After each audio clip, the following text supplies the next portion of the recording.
In this video, I'm going to talk you through how you can add a product in JVZoo.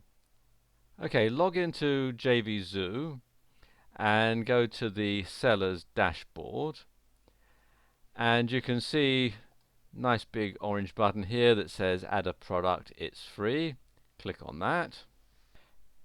It takes you through to this page, and there is a video on this page which goes into quite a lot of detail about how you set this up, but I'll just run through it really quickly. Now, first box here is your basic information, and you can check the radio buttons here for whether or not to allow sales. If you check no, then your product will not be available for sale.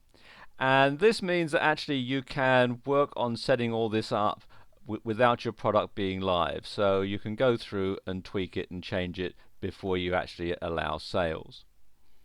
Whether you want it shown in the marketplace, yes or no, it's a good idea to have it in the marketplace, because then that allows you to recruit lots of affiliates to sell the product for you. And you have the launch date and time, and you can set this as far in advance as you like, really. And it's a good idea to set your launch date at a time in the future, because that gives you time to recruit affiliates and to do your pre-launch and everything like that. It's always set in Eastern Standard Time for the United States. So you'd need to work out what your local time would be if you're outside the US. And as it says, the product would not be visible in the marketplace until this time. Then you enter your product name in here and the currency that you're going to sell it in. By default, it's set as the US dollar, and it's best to leave it at that setting. The US dollar is, of course, the currency of international commerce. But if you're launching a product for a particularly local audience, then there are other currencies that you can choose from. You can have the Australian dollar or the euro, Japanese yen, or pound sterling. Then you enter your product price, and this is the maximum price if it's going to be on a dime sale, and I'll explain about dime sales in a moment. And if it's a recurring payment, then you would enter in the recurring payment in here. Then you would enter your commission payout percentage. That's the amount that you're going to pay your affiliates. And if it's a subscription or it's a multiple payment, then you would check that box, and this opens another window with some further options.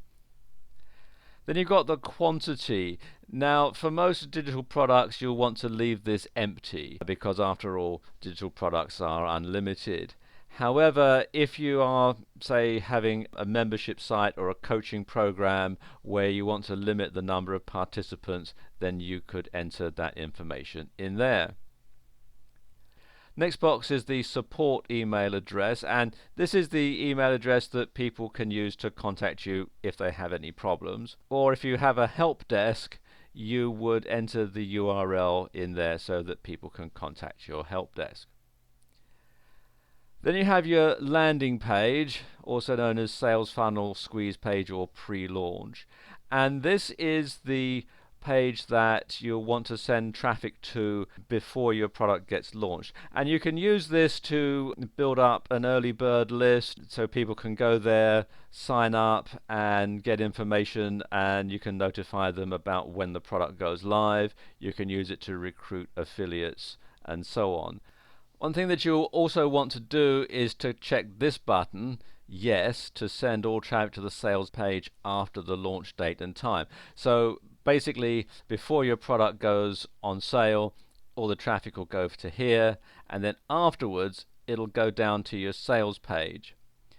And this can be either an externally hosted page, or it can be a JVZoo instant sales page. Most people will use an external sales page URL, which is basically the sales page on your website. There is a video about JVZoo instant sales pages actually on the JVZoo website, so I'm not going to go into that in this video.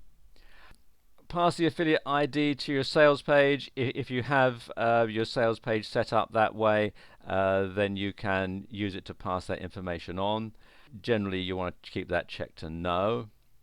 WF backup sales page URL. This is an alternative URL where sales could be sent if the Warrior forum goes down. Then you've got the delivery method, and you can have either a protected download or a thank you page. It's a good idea to have a protected download because that means that JVZoo will actually host your product for you. And if you've got something like, say, a video product that's going to take up a lot of bandwidth, then it's a good idea to avail yourself of this service. Then we have the return period, and you can set the number of days. As a rule of thumb, the longer you set this, the less likely you are to get returns. You can check this box to make it eligible for product of the day, and it's a good idea to do that because then you can enter it into this contest, and if it's picked as product of the day, then they will tell a lot of affiliates and people about your product, so it's a good idea to check that. Then we've got the affiliate approval, and you can either have manual approval, auto approve, or no affiliates allowed. They recommend that you set it to manual approval, and that's a good idea, and it's best to leave it at this default setting because that stops you from being scammed, really. Then you have your affiliate terms and requirements and notes to affiliates and your custom receipt info. And this is all fairly self-explanatory. It's HTML enabled, and what you can do is write everything out in your word processor and then copy and paste it in here. When you archive a product, you actually delete it, so it's best to keep that as no as long as your product is on sale. A couple of other things that I'll just show you over on the other side here. First of all, here is make a dime sale.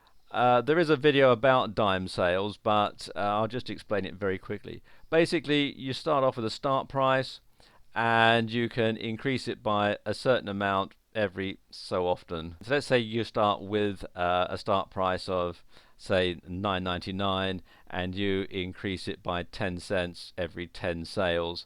Then it will keep increasing by 10 cents every 10 sales up until you get to this maximum price. So that's how it works.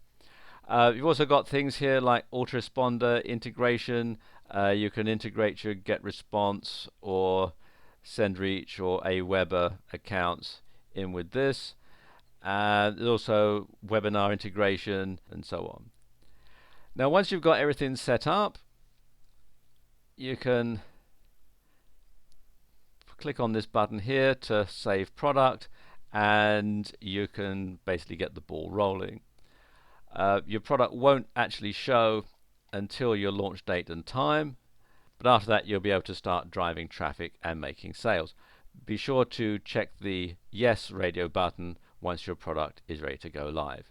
And just another thing to mention here, and although JVZoo say that this is free, it is sort of, because they don't charge you anything up front, but they do take a 5% commission out of every sale. So there you go, that's how you can add a product in JVZoo.